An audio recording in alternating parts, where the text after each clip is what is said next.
الله ورضوان وما الحياة الدنيا إلا متاع الغرور سابقوا إلى مغفرة من ربكم وجنة عرضها كعرض السماء والأرض أعدت للذين آمنوا بالله ورسله ذلك فضل الله يؤتيه من يشاء والله ذو الفضل العظيم ما أصاب من مصيبة في الأرض ولا في أنفسكم إلا كتاب من قبل أن نبرأها إن ذلك على الله يسير لكي لا تأسوا على ما فاتكم ولا تفرحوا بما آتاكم والله لا يحب كل مختال فخور الذين يبخلون ويأمرون الناس بالبخل فمن يتول فإن الله هو الغني الحميد لقد أرسلنا رسلنا بالبينات وأنزلنا معهم الكتاب والميزان ليقوم الناس بالحق ليقوم الناس بالقسط وأنزلنا الحديد فيه بأس شديد ومنافع للناس وليعلم الله من ينصره ورسله بالغيب إن الله قوي عزيز ولقد أرسلنا نوحا وإبراهيم وجعلنا في ذريتهما النبوة والكتاب فمنهم مهتد وكثير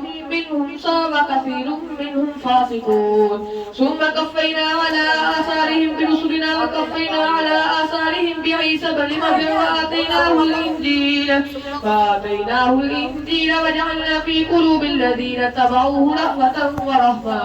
ورهبانية ابتدعوها ما كتبنا عليهم إلا ابتغاء رضوان الله فما رأوها حق رعايتها فآتينا الذين آمنوا منهم أجرهم وكثير منهم فاسقون يا أيها الذين آمنوا اتقوا الله وآمنوا برسوله يؤتكم كفلين من رحمته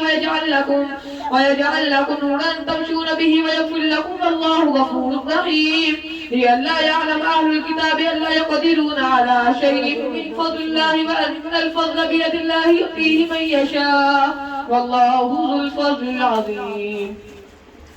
بسم الله الرحمن الرحيم قد سمع الله قول التي تجادلك في زوجها وتشتكي إلى الله والله يسمع تهاوركما إن الله سميع بصير الذين يظاهرون منكم من نسائهم ما هن أمهاتهم إن أمهاتهم إلا اللائي ولدنهم وإنهم ليقولون منكرا من القول وزورا وإن الله لعفو غفور والذين يظاهرون من نسائهم ثم يعودون لما قالوا فتحرير رقبة من قبل أن يتماسا ذلكم توعظون به والله بما تعملون خبير فمن لم يجد فصيام شهرين متتابعين من قبل أن يتماسا